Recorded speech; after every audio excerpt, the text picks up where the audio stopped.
Hello नमस्ते, this is Rinki. Welcome to DElEd classes. और fourth semester के लिए जो लास्ट वीडियो थी सर्कल और साइक्लिक क्वाड्रिलेटरल की, यानी वृत्त और चक्रीय चतुर्भुज, ये उसका सेकंड पार्ट है। उसमें हमने कुछ क्वेश्चन किए थे, कुछ रह गए थे। 5 क्वेश्चन किए थे, बाकी के क्वेश्चन इस वीडियो में कवर करेंगे। तो चलिए देखते हैं। उसमें सर्कल वाले तो कवर हो गए थे और ये साइक्लिक क्वाड्रिलेटरल यानी चक्रीय चतुर्भुज वाले क्वेश्चन रह गए थे, उन्हें इस वीडियो में कवर करेंगे। तो चलिए स्टार्ट करते हैं। देखिए क्वेश्चन आपके सामने है। क्वेश्चन नंबर 6, ए ओ बी वृत्त का व्यास है, एंगल सी ए बी 60 और ए बी डी 40। देखिए ये ऐसे, ये ए ओ बी, यहाँ पर ओ मान लिया ये सेंटर पॉइंट। तो ए ओ बी वृत्त का व्यास है, angle C A B C D नाम दिया ऐसे। तो एंगल सी ए बी यानी ये ऊपर वाला सिर्फ ये 60 है, और ए बी डी यानी ए बी डी ये नीचे वाला ये इतना सिर्फ ये 40 है। यहाँ तक क्लियर है। अब हमसे डी बी सी और सी ए डी इन दोनों एंगल की माप पूछी, यानी ये कितने कितने एंगल होंगे। तो देखिए सोल्व कैसे करेंगे इस क्वेश्चन को। सबसे पहले जो दो एंगल दिए हैं हमने उनको लिखा। अब उसके बाद देखिए आगे क्या करेंगे। ये सर्कल है हमारा, ए ओ बी इसका व्यास है ना, यानी ये आपका डायमीटर है। और अब आपको पता है अगर ये डायमीटर है तो ऊपर वाला एक सर्कल हुआ हाफ सर्कल, मतलब सेमी सर्कल, और नीचे वाला भी एक वृत्त हुआ आधा, यानी सेमी सर्कल। और एक आधा वृत्त ऊपर है यहाँ तक, और फिर ये वाला आधा वृत्त नीचे है। तो हमने एक थ्योरम पढ़ी थी पीछे की, अर्धवृत्त में बना कोण समकोण होता है, यानी जो सेमी सर्कल में जो एंगल बनता है यहाँ पर वो 90 होता है। यहाँ तक क्लियर। अब देखिए नीचे भी तो सेमी सर्कल है ये वाला, है ना, तो इसमें भी यहाँ पर जो ये परिधि पर एंगल बन रहा है 90 होगा। ठीक है, तो ये 90 और ये 90, तो ये दो एंगल मिल गए हमें। हम लिखेंगे ए सी बी और ए डी बी दोनों 90 है। तो देखिए ए सी बी 90 और ए डी बी 90 क्यों है, क्योंकि चक्रीय अर्धवृत्त में बना कोण है। ठीक है, दोनों ये ब्रैकेट में भी लिखना है क्यों है ये 90 90। उसके बाद हम क्या करेंगे, हम एक ट्रायंगल को लेते हैं कोई से। देखिए ये भी ऊपर एक ट्रायंगल है और नीचे भी एक ट्रायंगल है, यानी एक त्रिभुज ऊपर है और दूसरा त्रिभुज नीचे है। तो हम पहले इसको लेते हैं ए सी बी को। ठीक है, ए सी बी ये वाला जो ट्रायंगल है इसको लेते हैं हम। इसमें क्या करते हैं, हमें पता है किसी भी ट्रायंगल के तीनों एंगल का सम 180 होता है। तीनों जो इंटीरियर एंगल होता है ना, ये वाले ये और ये, इनका सम 180 होता है। तो हम वही थ्योरम लगाएंगे, वही प्रॉपर्टीज़ की, ए प्लस बी प्लस सी, यानी ये वाला एंगल सिर्फ ये इतना, ये और ये, इन तीनों का सम 180 होगा। तो हमने लिखा। अब देखिए हमारे पास दो एंगल तो है इसमें, ए और सी, तो हमें बी की वैल्यू निकालनी है। तो हम क्या करेंगे, जो जो हमारे पास है उसकी वैल्यू पुट करेंगे, बाकी जिसकी निकालनी है उसकी निकालेंगे। तो देखिए ए की वैल्यू 60, सी की 90, बी की वैल्यू हमें निकालनी है, इधर 180 हो गया। अब 60 और 90 कितना हुआ, 150। ठीक है, यहाँ पर आ गया 150 प्लस बी। क्लियर। अब देखिए जो 150 आया इसको इधर उठा के ले जाएंगे तो वो माइनस में गया, यानी हम ऐसे लिख सकते हैं angle B is equal to 180 minus 150। ये इधर जो ऐड करके 150 आया था उसको इधर माइनस में लेके आ गए।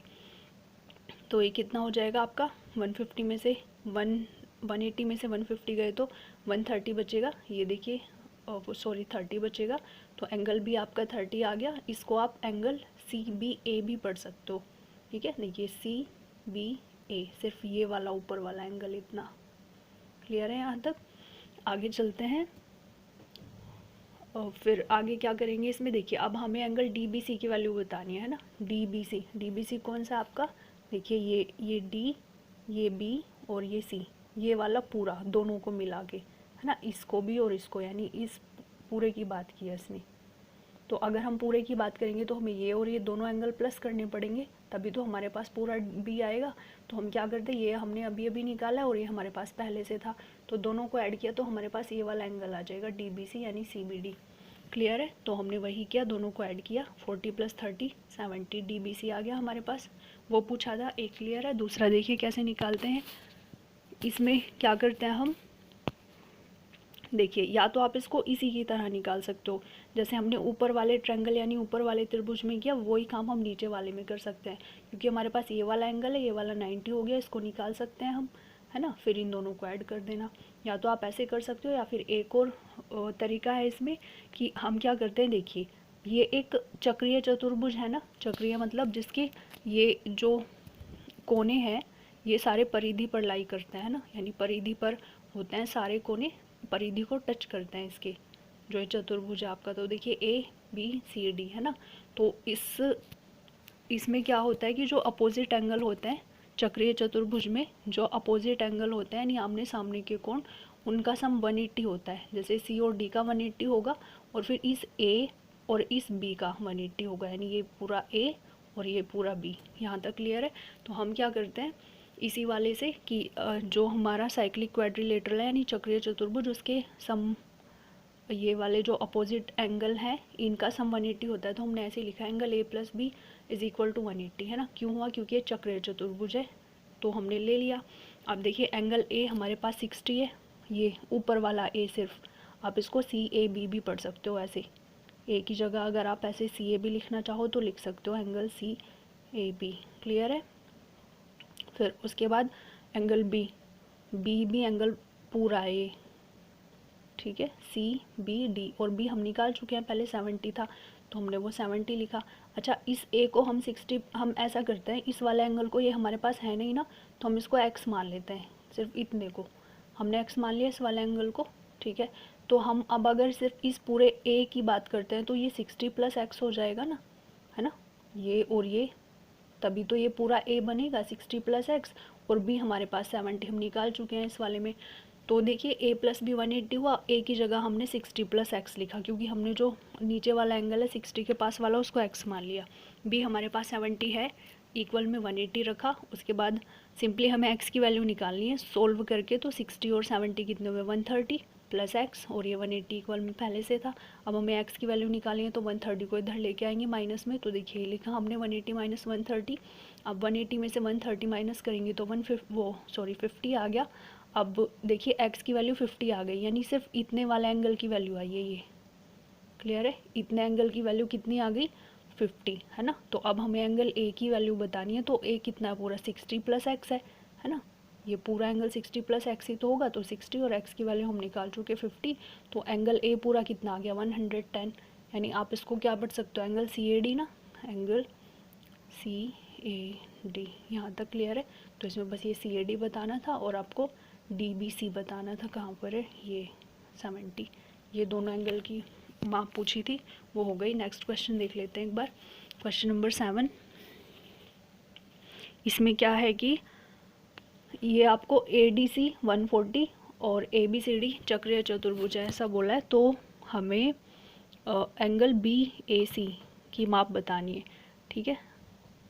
क्लियर है, ADC 140 है, ABCD चक्रीय चतुर्भुज है, तो BAC की माप बतानी है। तो क्या करना है, ये फिगर भी दिया हुआ है साथ में, तो देखिए ये AOB वृत्त का व्यास है और ये चक्रीय चतुर्भुज है, यानी इसके चारों कोने परिधि पर लाई करते हैं ABCD, AB और ये C है यहाँ पर। तो क्या करते हैं हम वही ADC 140, ADC दिया हुआ है ना 140, तो हमें BAC बताना है। उसके बाद अब देखिए ऐसे ही फिगर दिया हुआ है, तो हमें पता है ये जो ACB है ये कितना होगा 90 समकोण, है ना, 90 डिग्री का होगा। क्यों? क्योंकि ये अर्धवृत्त में बना कोण है ना, तो ये हमारा 90 हुआ। क्यों हुआ वो लिख देंगे आगे ब्रैकेट में।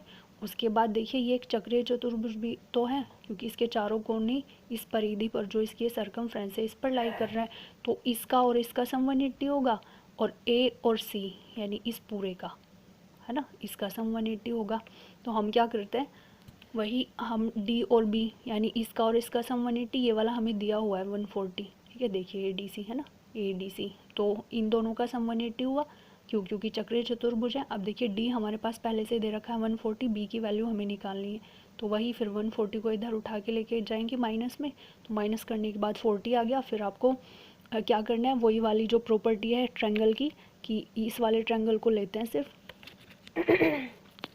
ABC को, तो क्या होता है कि तीनों एंगल जो आपके इंटीरियर एंगल यानी ये वाला एंगल होता है अंदर वाले, इनका तीनों का सम 180 होता है, यानी जोड़ने पर 180 आता है तीनों को, तो हमने वही लिखा। अब एंगल A नहीं है हमारे पास, इसको ऐसे ही रखेंगे, B हमने अभी अभी निकाला, और C हमारे पास 90 था, है ना, तो तीनों को रखा। 90 40 कितना हुआ 130। अब 130 और ये इक्वल में 180 पहले से, तो A की वैल्यू निकालेंगे, जो 130 है इसको इधर माइनस में लेके गए तो 180 माइनस 130 आ गया, फिर सिंपली माइनस किया तो 50 आ गया। अब ये 50 कौन सा एंगल है, या तो आप इसको A बोल दीजिए या फिर आप BAC बोल सकते हैं। देखिए BAC है ना, ये वाला सिर्फ, और आपसे इसी की मेज़र पूछी है। क्योंकि अगर हम ऐसे ट्रायंगल की बात कर रहे हैं ना CAB, तो इसमें अगर आप सिंगल C लिखते हो तो ये वाला एंगल है, और B लिखते हो तो ये वाला है, और A लिखते हो तो ये वाला। लेकिन अगर आप ऐसे पूरे की बात करते हो तो एंगल A फिर ये वाला होगा, है ना। तो यहाँ तक क्लियर है। अब नेक्स्ट क्वेश्चन देखते हैं क्या है। ये क्वेश्चन नंबर 8 है आपके सामने। ये देखिए, ABCD एक चक्रीय चतुर्भुज है जिसका B 95 है, तो D का मान ज्ञात कीजिए। यदि A इक्वल टू C हो तो A का मान ज्ञात कीजिए। इस क्वेश्चन में क्या करेंगे देखिए,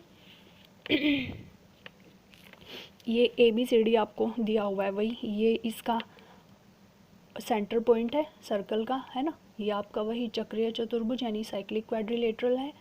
यहाँ तक क्लियर। तो देखिए क्या करेंगे इस क्वेश्चन में, जो जो दिया है पहले हमने वो लिखा, B 95 दे रखा है वो लिखा, A की वैल्यू बतानी है आपसे, है ना, ये क्वेश्चन मार्क है।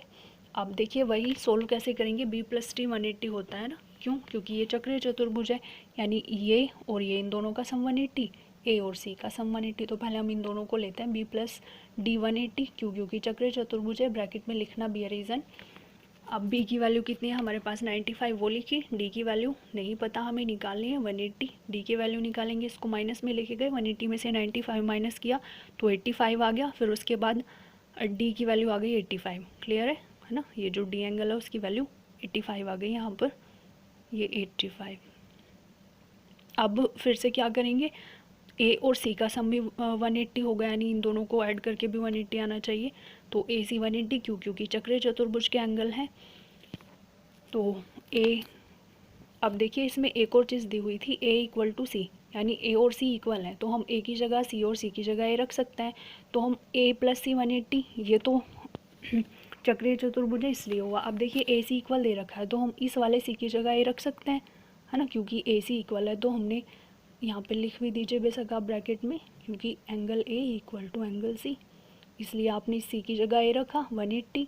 अब A 2A हो गई, यानी 2A इक्वल में 180। फिर A की वैल्यू निकालनी है आपको एंगल की, तो 2 को डिवाइड में ले गए, 2 से 180 को डिवाइड किया 90। ये एंगल का साइन है, कंफ्यूज नहीं होना है, ठीक है। ये एंगल का साइन है, जहाँ पर भी लग रहा है वहाँ एंगल है। ये एंगल यानी कोण है, और त्रिभुज ऐसे बनाते हैं यानी ट्रायंगल, और फिर अगर क्वाड्रिलेटरल की बात हो यानी चतुर्भुज की, तो उसको ऐसे बना देते हैं बस। क्लियर है यहाँ तक। अब क्वेश्चन नंबर 9 देख लेते हैं एक बार, क्या है इस क्वेश्चन में। इसमें देखिए फिगर दिया हुआ है, और इसमें कहा है कि ADB की वैल्यू बतानी है आपको, AD और B, सिर्फ इस वाले की वैल्यू बतानी है आपको, इतने एंगल की। क्लियर है। आप कैसे बताते हैं देखिए, इसमें ये वाला एंगल दिया हुआ है DCB 108, और ये वाला एंगल दिया हुआ है DBA 70, या फिर ABD भी बोल सकते हो आप। जिस एंगल की बात करो बेसिकली वो बीच में होना चाहिए, जैसे आप इसको ABD बोल सकते हो या फिर DBA बोल सकते हो, ठीक है। आप करेंगे कैसे इसको, वही चक्रीय चतुर्भुज, क्योंकि इसके जितने ये चारों कोने हैं वो सर्कल पे यानी इस वृत्त की परिधि पर हैं, चारों कोने छू कर जा रहे हैं यानी। तो देखिए A + C 180 होगा, यानी ये वाला एंगल और ये वाला एंगल, इनका सम 180, ठीक है। तो हमें ये वाला एंगल तो दिया हुआ है, A + C की वैल्यू रखी, ये 180 है, तो A की वैल्यू निकालेंगे 108, इधर माइनस में गया, माइनस किया तो 72, यानी ये वाला जो एंगल है ये आ गया हमारे पास कितना 72, ठीक है, से लिखा।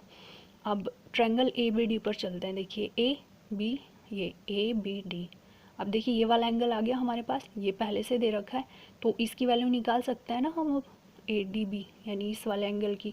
तो वही, अब ये हमारा एक ट्रायंगल है ना, और ट्रायंगल के तीनों एंगल का सम कितना होता है 180। तो ये वाली प्रॉपर्टी लगाई हमने, A + B + D 180 हो गया। A कितना है 72, B कितना है 70, D की वैल्यू निकालनी है हमें, इक्वल में 180 रखा, तो 70 और 72 कितने होता है 142। उस 142 को इधर उठा के ले गए तो माइनस में गया, 180 - 142 हो गया। अब एंगल D इक्वल में माइनस किया तो 38, ये आपका ADB आ गया। क्लियर है, एंगल D यानी ADB, इसकी वैल्यू पूछी थी आपसे, देखिए ADB का मान याद कीजिए, तो ये आपका सिंपली आंसर हो गया। यहाँ तक क्लियर। नेक्स्ट क्वेश्चन, हाँ जी है अभी क्वेश्चन इसमें, देखिए ये है क्वेश्चन नंबर 10। तो इसमें क्या है, ABCD चक्रीय चतुर्भुज है, ठीक है। तो आपसे विकर्ण AC और BD खींचे गए हैं तो एंगल ए सी बी 52 है और बी ए सी 48 है, तो एंगल ए डी सी पूछा आपसे कितना होगा। क्लियर है, ये फिगर भी दिया हुआ है साथ में। तो कैसे करेंगे, जो जो फिगर में दिया हुआ था पहले वो लिखा, यानी ये वाला जो एंगल है ये 52 है इतना, और ये वाला जो है ये 48 है। ए बी सी डी जो जो दिया था सब कुछ लिखा। उसके बाद देखिए सबसे पहले जो दिया हुआ होता है उसको लिखते हैं हम। एंगल ए सी भी दिया हुआ है ऊपर 52, बी ए सी 48 ये भी दिया हुआ था। अब क्या करते हैं हम इसे सोल्व करने के लिए, सबसे पहले ट्रायंगल ए बी सी पर चलते हैं। देखिए ए बी सी क्यों चल रहे हैं, क्योंकि इसमें देखिए दो एंगल दिए हुए हैं हमें इस ट्रायंगल में, तो तीसरा हम आराम से निकाल सकते हैं वही ट्रायंगल वाली प्रॉपर्टी से। ठीक है, तो वही करते हैं। तीनों का सम, ट्रायंगल वाली प्रॉपर्टी क्या होती है कि ट्रायंगल के तीनों एंगल का सम 180 होता है, इंटीरियर एंगल का। तो ए प्लस बी प्लस सी 180 हुआ। ए कितना था 48, देखिए ये वाला ए, और बी का हमें पता नहीं, सी हमें 52 दिया हुआ है, तो हमने जो जो था हमारे पास वो लिखा 180। इन दोनों को ऐड किया तो 100 आएगा। उस 100 को जब इधर उठा के लेके जाएंगे तो वो माइनस में गया, माइनस किया सिंपली तो 80 आया। बी की वैल्यू तो आ गई हमारे पास 80। ठीक है, यानी ये वाला जो एंगल है बी ये आ गया 80। क्लियर। अब देखिए अब फिर क्या करेंगे, अब ये चक्रीय चतुर्भुज भी तो है, तो हम क्या करेंगे, बी प्लस टी 180 होगा, है ना, क्योंकि ये दोनों अपोजिट एंगल है, सम्मुख कोण है। तो वही बी प्लस टी 180 हुआ। बी की वैल्यू हमें ऊपर मिल गई 80, डी की वैल्यू हमें निकाली है 180 ऐसे ही रहेगा, तो डी की वैल्यू निकाल रहे हैं तो 80 इधर माइनस में गया, तो 180 में से 80 माइनस किया 100। अभी 100 डी एंगल है ना, डी एंगल यही दो है, आप इसको सी डी ए पढ़ सकते हो, ए डी सी पढ़ सकते हो। तो एंगल ए डी सी कितना हो गया 100, इसी की मेज़र यानी सी को पूछा है क्वेश्चन में कि इसकी माप कितनी होगी, तो वो हो गया 100 डिग्री। यही आपका आंसर है। नेक्स्ट क्वेश्चन देखते हैं, लास्ट है शायद ये। एक साइकिल है, उसके पहिए का व्यास दे रखा है 77 सेंटीमीटर। फिर उससे कहा कि वो जो साइकिल है वो इतने किलोमीटर चलने में पहिया कितने चक्कर लगाएगा। ठीक है, तो इसमें देखिए ये पहिए का व्यास है, पहिया ऐसे गोल गोल ही तो होता है ना। देखिए मान लीजिए ये एक पहिया है ना, इसमें उसका व्यास दे रखा है ये वाला, ये सेंटर पॉइंट है, ये व्यास है, ये दे रखा है 77। तो जब व्यास पूरा है तो हमें सिर्फ रेडियस चाहिए होती है, तो हम अगर इसकी त्रिज्या निकालेंगे तो हम व्यास का आधा करेंगे, या हमारी त्रिज्या हो गई 77/2, डिवाइड नहीं करेंगे, क्योंकि अगर यहीं पर डिवाइड करने लग जाओगे तो पॉइंट पॉइंट में और फिर क्वेश्चन पूरा नहीं हो पाएगा। तो आप ऐसे में सॉल्व ना करें, जब लास्ट में वैल्यू रखेंगे तभी कट होने के बाद ये अच्छे से सोल्व हो पाएगी। तो आगे देखिए क्या करोगे आप, अब ये साइकिल है ना, आपने यहाँ से स्टार्ट किया, तो जब आप ऐसे इसको, आप पहिया ही ले लीजिए एक, अगर आप ऐसे इसको चलाना स्टार्ट करते हो तो ये ऐसे ऐसे ऐसे ऐसे घूम के, और फिर जब ये यहीं पे आ जाएगी तो एक चक्कर पूरा हो जाएगा, है ना।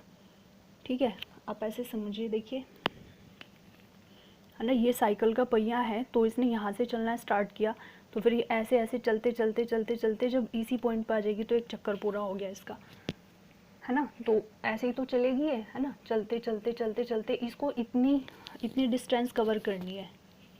ठीक है, तो उस डिस्टेंस को कवर करने में इसने कितने चक्कर लगाया ऐसे करके वो बताना है हमें। ठीक है, तो हम पहले एक चक्कर में कितने डिस्टेंस कवर करेगा वो निकालेंगे। अब जितनी इसकी ये बाउंड्री है, यानी जितनी ये परिधि है, एक चक्कर में उतना ही तो चल पाएगा ये, है ना। तो देखिए हम पहले वही निकालते हैं, एक चक्कर में चली गई दूरी उसकी परिधि के इक्वल होगी। तो एक सर्कल की परिधि क्या होती है 2πr, 2 पाई की वैल्यू होती है 22/7, और ये 22/7 आप तभी रखोगे जब आपके पास ऊपर कोई 7 से कट होने वाली वैल्यू हो। ठीक है, तो हमने 22/7 रखा क्योंकि 7 से 77 कट हो जाएगा। आर की वैल्यू है 77/2, 7 से 77 को 11 बार कट किया, उसके बाद 2 से इसको 2 को कट किया, 22 और 11 मल्टीप्लाई की तो 242 सेंटीमीटर आ गया। यहाँ तक क्लियर है। आप देखिए जो इसने, ये तो हमारे पास सेंटीमीटर आया है क्योंकि हमारे पास जो व्यास था वो सेंटीमीटर में था, त्रिज्या भी सेंटीमीटर में, तो हमारी ये परिधि भी सेंटीमीटर में आई। लेकिन इसको जो ये दूरी कवर करनी है, डिस्टेंस, वो इतनी दे रखी है किलोमीटर में। तो हम क्या करते हैं, या तो हाँ हम इसको जो किलोमीटर में दे रखा है हम इस